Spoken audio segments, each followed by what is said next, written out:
Hello again, YouTube. Today is July 3rd, Friday, 2009, and I want to talk about some definitions of gender and sex and genderqueer. I have this sheet of notes, so here we go. Some disclaimers. This video contains gender and queer theory, and it's probably very liberal. Just FYI, there's gonna be some mind shaking upness, and it gets kind of painful at times, but bear with me, please. Another disclaimer, I'll have to talk about my feelings on gender and how I dislike the word and the concept at another time. But right now I'm just going to talk about some basic definitions so we can converse in the terminology that is generally accepted by people in the genderqueer, gender talking about community. So, what is the difference between sex and gender? Sex is biology, and that itself is kind of sketchy, right? Because there's male and there's female, but there's also intersex, and there's transsexuals, and there are people who alter their sexual characteristics, such as, i.e., female body genderqueers who have top surgery. And what does that make them? I mean, then it seems to be still a matter more of identification, and it depends on how they identify personally. Trans guy who has top surgery could call himself male, could get his gender marker on his license plate, or not license plate, on his driver's license changed, but a genderqueer person might have the same body, not the same exact body, but the same looking body, and consider it female. So sex itself is kind of an iffy distinction, I think. But basically, we mean biology when we talk about sex. And Kate Bornstein talks about how sex as really biological gender, which I like, that definition. It makes a lot more sense. And then there's a problem with conflating biological gender with the word sex, where we associate with the act of sex and intercourse and make it so much more important than anything else. When really, what's more important is regular gender, which has so many definitions. Okay, so I wrote out like a bullet point list of all the different things that gender not just can be, but is, like all the time. So here we go. Gender is classification. Bornstein has a great quote, which I put on my wall on one of my index cards. You can see a few behind me. This one's over there. And it says, if gender is classification, can we afford to throw away the very basic right to classify ourselves? I don't think we should. Because really, when it comes down to it, gender is about splitting people into two different categories. Male, female. Although really, it should be man, woman, because male-female is sex, and man-woman is the gender. And these don't tell us anything anymore about who people are, because, thankfully, the whole feminist revolution, we're realizing, wait a minute, men and women aren't really different in any basic way. It's all about the individual. A woman can do anything that a man can do anything that a woman can. There are like a few biological exceptions, such as giving birth, but science can fix that, sure, why not? It being easy to see someone and at a glance classify them as a kind of person and treat them accordingly is totally bogus.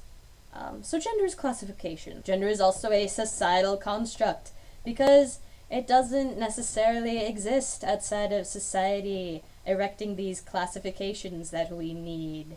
It's a power system. There are definitely advantages to being male and disadvantages to being female, just because of the way we've set up man as the ideal, the perfect gender. I'm borrowing a lot of Bornstein. I recommend Kate Bornstein's books, Gender Outlaw and My Gender Workbook. They're very good. But yeah, there's this whole dichotomy in who has access to more resources, who's the default, like, mankind and humanity, although that's stretching it a little. Gender is a societal constructed power system, and it's kind of like class. There's all these different theories that interweave, which is really cool. And we could talk about them forever. Gender is also performance. Judith Butler, who I read in my language and gender class a year ago, which is what really got me starting to think, which is awesome. And it's true.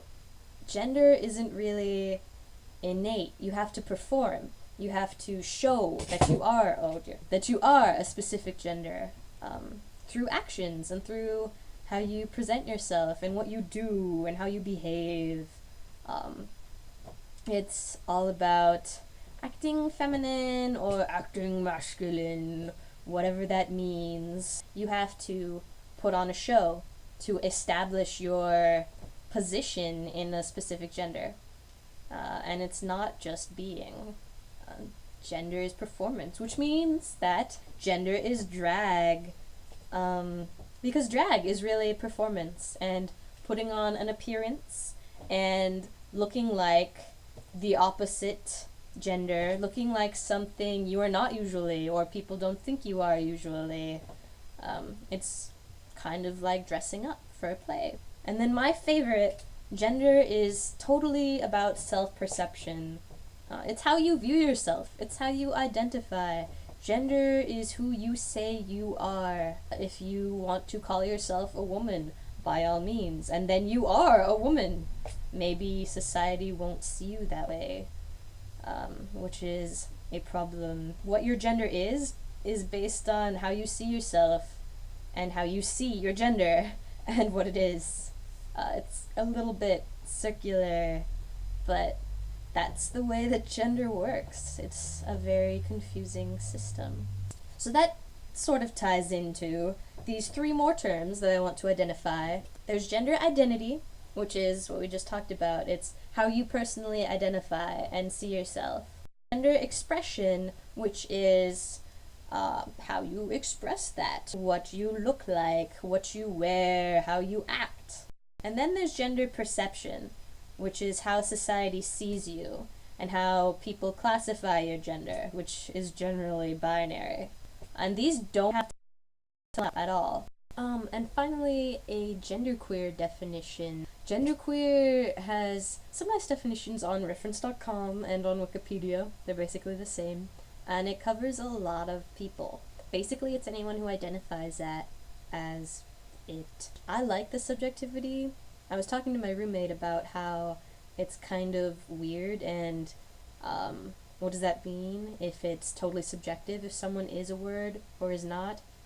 But I think it has a basic core semantic meaning to it that covers enough people that even though on an individual basis it's up to you whether or not you identify with the word, it still carries meaning, for sure. And that meaning basically is doesn't agree with the gender binary. Everyone has a different way of looking at gender. And genderqueers are similar in that they dislike the binary as a way of looking at gender.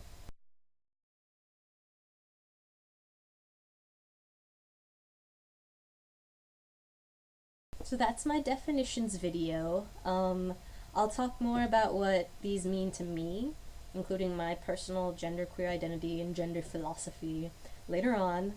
And yeah, I will see you later, YouTube. Bye-bye.